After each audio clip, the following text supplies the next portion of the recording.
information about the ancient world is an astounding revelation. But perhaps even more extraordinary is the next figure David Sadat plans to show him.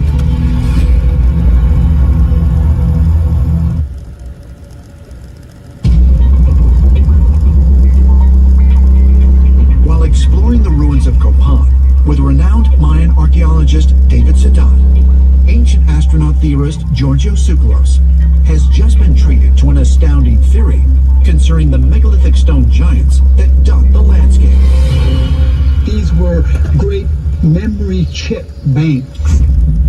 Wow, okay. And in the appropriate algorithm, we could peel back into time by hearing the sights and sounds and everything that happened in this sacred space, and maybe answer some of the questions that you were posing. Thank you for that. I appreciate that very much. Is it possible that these Mayan stone giants were designed in such a way as to be able to digitally store valuable data, much like today's so-called Superman crystals? Every single thing we do, using a phone, using a laptop, that all creates little data. We're even creating data passively. We have microphones and multiple cameras in all our devices. We don't know when something might be picked up and stored to a server, or when you airdrop something to somebody. Using Bluetooth and cloud-based storage, we're transferring data to each other, and something could be picking up this massive wealth of information and storing that data somewhere. We've learned a lot about how ancient civilizations understood our solar system and their world. These civilizations had advanced technologies for working with stone and metal, and in some cases crystals. We still don't know how they did what they did. It's reasonable that given these monuments exist, that we should analyze them to see if there's other layers of information encoded in them. If these statues were in fact devices that had recorded information, you wonder if we have also some evidence here from the statues of Copan that extraterrestrials are coming to this planet. Could the ancient stone giants of Copan, like hundreds of other stone monoliths found all across the globe, really be encoded with precious information about the ancient world? And if so, might they also hold evidence of extraterrestrial contact? As far as ancient astronaut theorists are concerned, the answer is a profound yes. And to prove their point, they believe that one of the keys can be found by examining the elaborate carvings located on what is referred to as Stela C, the same one that David Sadat considers the most incredible. The inscription on this side starts a 20-year period equivalent to December 5 is 7/11. And midnight on that night, the Milky Way was standing precisely straight up in the tropical sky here. The text goes on to say that this also happened 4,600 years before. And very strong implication that he was as well, like on that night, witnessing this celestial event. Witnessing the event? Is it possible that the ruler depicted on the stela, known as 18 Rabbit, was able to observe an astronomical event that occurred more than 4,000 years before his time? Let me show you how the narrative picks up on the other side. All right, let's check it out. So now here, this guy has a beard. Well, yes, this is still 18 Rabbit, but he's achieved great age, great wisdom, telling us that he is witnessing this astronomical conjunction of the Milky Way 2 million years ago.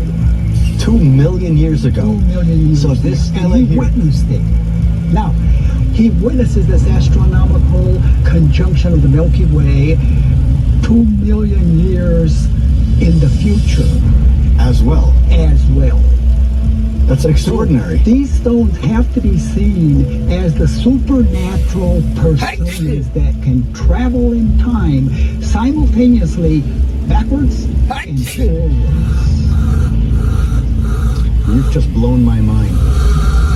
Supernatural personas that can travel through time? If the statues of Copan were really created as a means of storing valuable ancient knowledge, as ancient astronaut theories suggest, then how and why did that knowledge come to be lost?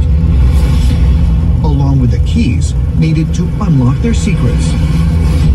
Perhaps further clues can be found by examining a number of other stone giants that were mysteriously buried deep underground.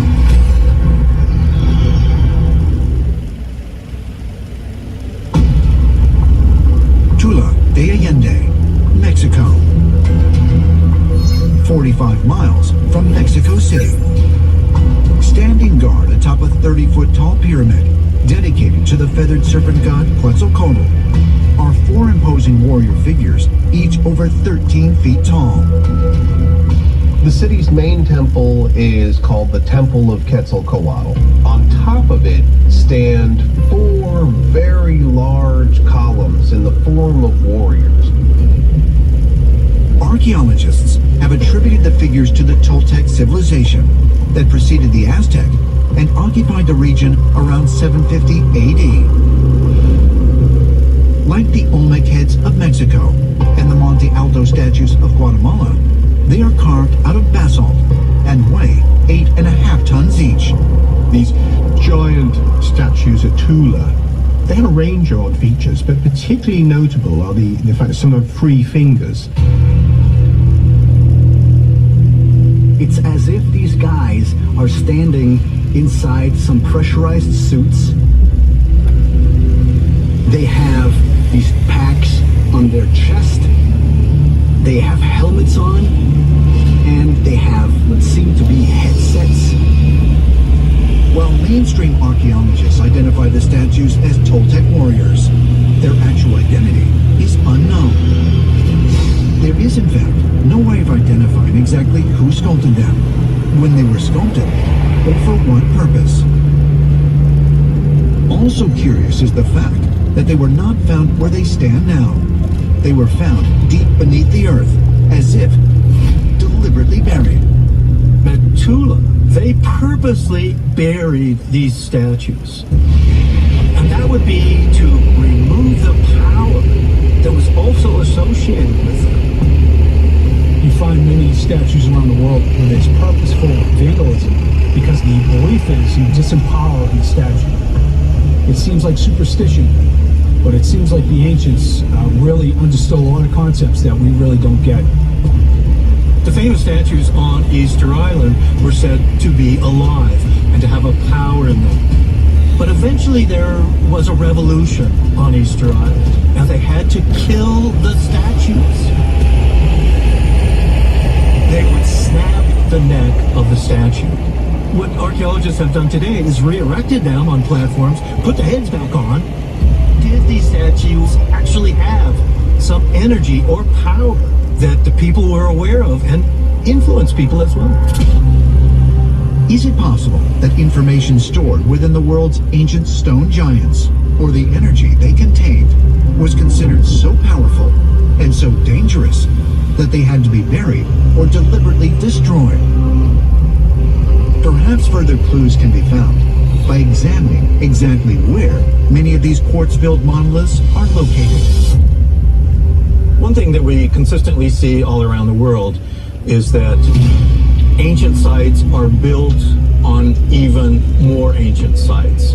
And why are these spots special? They have power in them, they're part of this grid network, and they placed giant statues at these nodal places.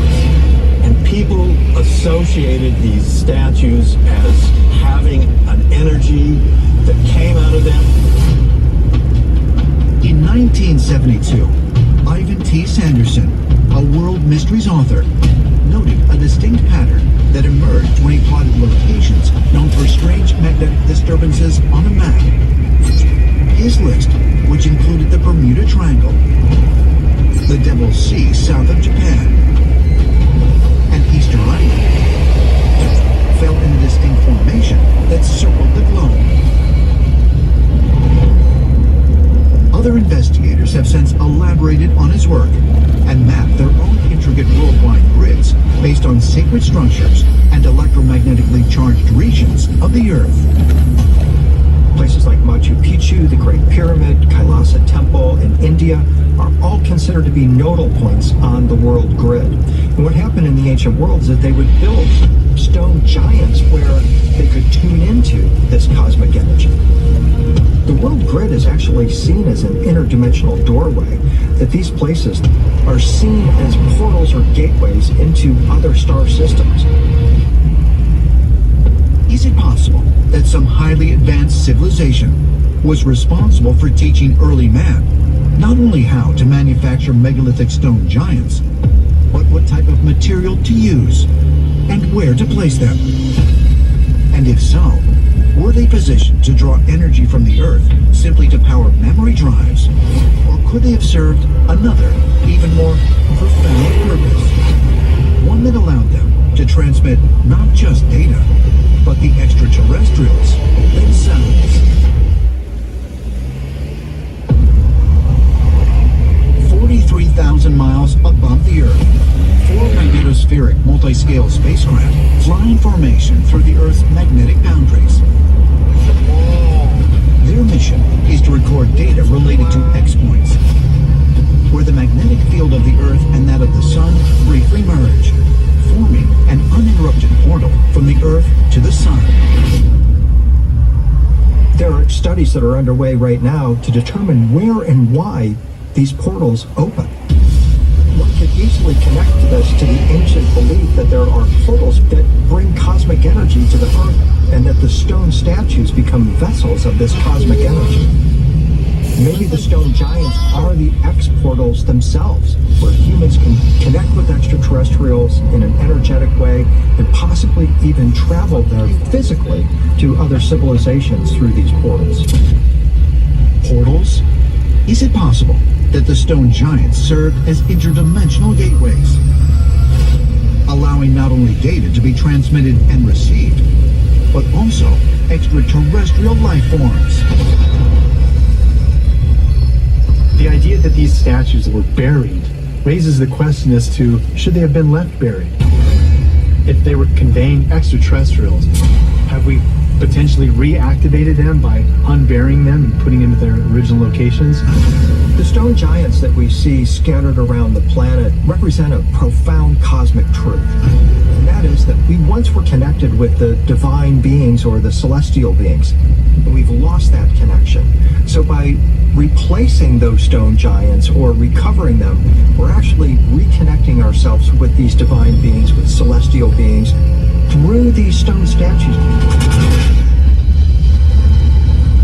If we were able to completely understand this system, a system which is apparently not completely functioning right now, and by rebuilding some of the giant statues at certain places on this world grid, we might be able to reconstruct that worldwide system that was in place, and quite possibly put by extraterrestrials. In some ways, I think we're doing that right now, slowly, bit by bit. The statues of Abu Simbel in Egypt, the stele of Copan in Honduras, the Olmec heads of Mexico, the Moai of Easter Island, all were found either buried or broken, but since then have been restored to their original placements. If the stone giants of the ancient world really did function as portals for otherworldly beings to travel to Earth, could we have unwittingly opened a Pandora's box, one that our ancestors went to great lengths to close? If true, perhaps the signals stored within the world's stone giants have already been transmitted and received. Communication has already begun, and the